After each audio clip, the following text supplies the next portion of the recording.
You know that feeling, don't you? That quiet, creeping sense of unease in a conversation. A feeling that you are somehow losing a game you didn't even know you were playing.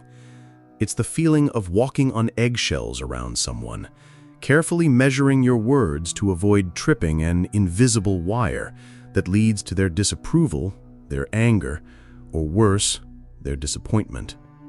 You leave the interaction feeling drained, confused, and somehow in the wrong, even when you can't pinpoint a single thing you did. You have been told this is just the complexity of human relationships, that it's about empathy, about compromise. But what if it's not? What if you are not participating in a relationship, but are an unwitting combatant in a subtle, silent war for control of your own mind? The great and often feared Florentine thinker, Niccolò Machiavelli, understood that the world is not a stage for saints. It is an arena of competing interests, where power is the true currency, and the most effective power is not wielded with a sword, but with a carefully chosen word, a well-timed sigh, a strategically deployed emotion. You are being emotionally manipulated, and the first step to building a shield is to recognize that you are, and have always been, on a battlefield. The strategies to defend yourself are not complex, but they require a fundamental shift in how you see the world. A shift from the polite, hopeful person you were taught to be to the clear-eyed, strategic realist you must become to survive with your soul intact. First, we must understand the most common trap we fall into, the very foundation of our vulnerability, the trap of mistaking our own feelings for objective facts. An emotional manipulator's greatest weapon is not their anger or their sadness, it is your reaction to their anger or sadness. They understand that good, decent people are wired for empathy. They know you feel a visceral, uncomfortable pang when confronted with another person's strong emotions. This is a feature of your humanity, a testament to your capacity for connection. But for the manipulator, your empathy is not a feature to be respected, it is a vulnerability to be exploited. They create an emotional storm, and then they stand back and watch as you, a good person, rush to calm the storm, often by sacrificing a piece of your own territory, your time, your boundaries, your peace of mind. They skillfully make their feeling your responsibility. Think of the loyal employee who deeply respects their superior. You've worked hard, you've earned your time off, your moment of rest.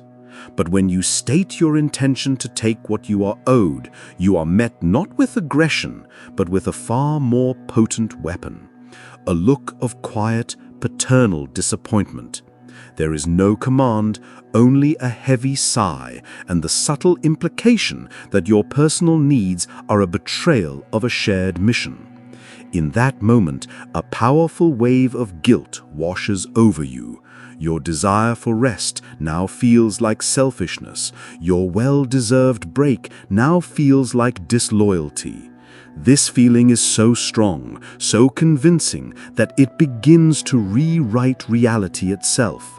You begin to believe the objective fact is that you are selfish. This is the essence of the trap.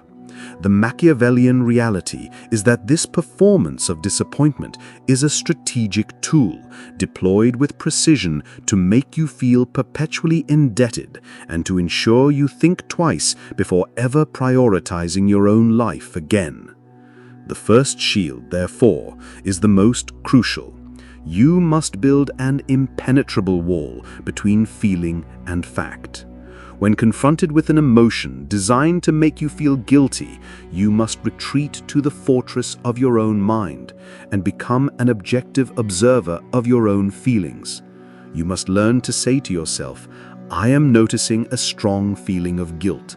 This feeling is a reaction, not a reflection of reality.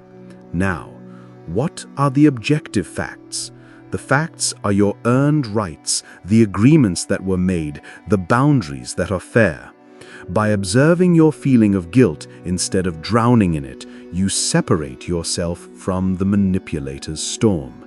You see their emotion for what it is, a weather pattern, not a god you must appease. Second, we must learn to identify and defend against the most insidious of all manipulative tactics, the one that feels so good at first, the Trojan horse of love bombing. Humanity is starved for validation. In a world of noise and indifference, the experience of being truly seen is a powerful, addictive drug. The manipulator understands this better than anyone.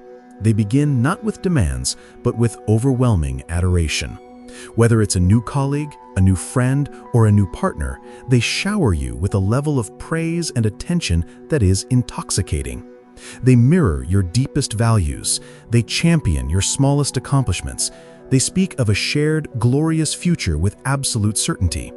For the first time in a long time, you feel completely and perfectly understood. You feel a bond of loyalty and affection form with astonishing speed. This is the beautiful, magnificent Trojan horse being rolled to your gates. You welcome it inside, celebrating your good fortune, believing it to be the greatest gift you've ever received. But it is filled with soldiers, waiting for the right moment to demand a devastating payment for all that initial affection. The love bombing was never a gift, it was the strategic creation of an emotional debt. The manipulator, consciously or unconsciously, makes 100 deposits of praise and flattery into your emotional bank account. They do this so that later, when they need something, for you to forgive a major transgression, to take the fall for their mistake, or to make a sacrifice they are unwilling to make themselves, they can make a single, massive withdrawal. They will call upon the powerful loyalty they so quickly manufactured. They will say, "But I thought we had something special. After all I've done for you, after how much I believed in you." And you will feel trapped. How can you say no? The second shield is the unwavering implementation of a probationary period of trust. You must understand that in the world of power and influence, trust and loyalty are not given based on the intensity of initial gestures.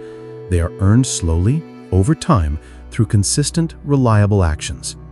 When you are met with overwhelming premature praise, your alarm bells should ring, not your heartstrings. Be gracious, but be wary. Enjoy the compliment, but do not inhale it as the gospel truth of your worth. True loyalty is a slow-growing oak, not a fast-burning fire. Do not let the warmth of their initial blaze blind you to the fact that they fully intend to use you, your trust, and your loyalty as the fuel to keep their own ambitions burning. Third, we must learn to neutralize the most common currency of manipulation, the currency of guilt. The emotional manipulator who has mastered guilt is a masterful debt collector. Their ledgers are filled not with financial figures, but with your perceived obligations.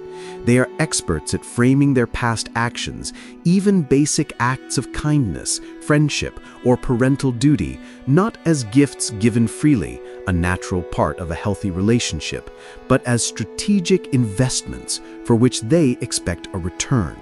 And they will come to collect on these invisible debts for the rest of your life. The repayment they demand is your compliance, your obedience, and ultimately the sacrifice of your own growth. They skillfully make you feel that your personal evolution is a betrayal of their past. Consider the dutiful child raised to be grateful for the sacrifices of their parents. When you, as that child, stand on the precipice of a great opportunity, a new career, a new city, a new life that might take you far from them, the manipulator will not meet you with anger. They will meet you with the quiet, tragic performance of a martyr. They will speak of their sacrifices, of their lonely future, of their humble dream that their only reward would be your proximity. They will not forbid you from leaving. They will simply make the act of leaving feel like an act of profound cruelty. Your ambition is reframed as a personal attack on their love. This is Machiavelli's world in miniature. The manipulator is acting as a political power, using the state's history, their sacrifices, to levy an unpayable emotional tax on a subject, you, to prevent that subject from becoming too independent and forming their own sovereign state. The third shield is thus a declaration of emotional sovereignty. It is a quiet, internal, but unshakable revolution. You must have the courage to audit your emotional debts and declare them paid in full. You must understand that acts of love within a healthy relationship are gifts, not contracts. Gratitude is the proper response to a gift. Lifelong servitude is not. This does not mean you are unloving or ungrateful. It means you understand the critical difference between appreciation and obligation. You must find the strength to be the bad guy in their narrative, to be painted as ungrateful by them in order to be the hero of your own. Fourth, you must build a defense against the fog of war, the deeply disorienting and insidious tactic of gaslighting. A manipulator who argues with you is still, on some level, treating you as a competitor. They are acknowledging that you have a mind of your own, a position they must defeat. But a manipulator who gaslights you is engaging in a far more sinister strategy. They are not trying to win the battle, they are trying to dismantle your armory, to convince you that your weapons are fake and that the battlefield itself is a figment of your imagination. They seek to conquer and occupy the very territory of your reality. Imagine you have a clear, distinct memory of a promise someone made. You know what was said. You know what was agreed upon. When you later address the broken promise, you are met not with denial, but with a calm, pitying, and concerned look. They tell you, that conversation never happened. You're misremembering again. You know you've been so stressed lately. Your memory gets fuzzy. I'm actually worried about you. The attack is brilliant. It's camouflaged as care. They are not just saying you are wrong, they are saying your entire mechanism for perceiving reality is broken. When this happens repeatedly, your world begins to tilt. You start to question your own sanity. You lose trust in your own mind, the one tool you have to navigate the world. You become dependent on the manipulator's version of events because it seems more stable than your own. This is the ultimate power play. The fourth shield, therefore, must be an anchor of an unchanging record. When you are dealing with someone who makes you question your own mind, you must become a meticulous historian of your own life. You must externalize your reality. Keep a private, simple journal. After an important conversation, document what was said and what was agreed upon. This is not about gathering evidence for a future fight. It is about creating an external, unchangeable anchor for your own sanity. When the manipulator tries to create their fog of doubt, you do not need to argue or rely on your memory, which they have already primed you to distrust. You can look at your record. You can see the truth in your own handwriting. This written record is your lighthouse in their fog, a fixed point of light that will guide you back to the solid ground of what you know to be real. Finally, we come to the fifth and perhaps most powerful shield, the one that requires no argument, no confrontation, and no anger. It is the fortress of the mind, built upon the simple, unshakable foundation of the strategic pause. An emotional manipulator thrives on your immediate emotional reaction. Your flash of anger is a victory. Your pang of guilt is a win. Your rush of defensiveness is proof that their tactics are working. They poke you with a stick, not to cause a mortal wound, but to make you jump. Your immediate, uncontrolled reaction is the entire point of their game. To refuse to react on their timeline is to refuse to play. Imagine you are in that moment of pressure. An unreasonable demand has been made, laced with emotional blackmail to force your immediate compliance. I need this done now. The whole team is counting on you. Don't let us down. Your body tenses. Your mind races. Panic and resentment begin to build. You are about to either lash out or cave in. Instead, you deploy the pause. You take a slow, deliberate breath. You look at them, your face calm and neutral, and you deliver 5 simple words that completely disarm them. I need to think about that. You will see a flicker of confusion in their eyes. They were prepared for a fight or for submission, not for calm deliberation. You then add, I will let you know my decision shortly. With that, you have reclaimed the most valuable asset in any strategic encounter, the territory of time. In that sacred pause, that space you have created for yourself, their emotional attack loses all its momentum. The urgency they tried to manufacture evaporates. You are able to step away from the heat of the moment, analyze the request logically, consult your own priorities, and formulate a response that is strategic, not reactive. This is your ultimate shield, making the phrase, "Let me get back to you," your default response to any emotionally charged demand.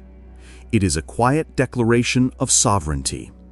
It tells the world, and more importantly, it tells yourself, that you will not be ruled by their urgency, their anger, or their guilt. And the final, cathartic secret is this: the greatest power is not in winning the argument, but in retaining the right to decide if, when, and how you will engage at all. And the delight, the pure, hysterical delight, comes from finally giving yourself permission to be the unimpeachable guardian of that right.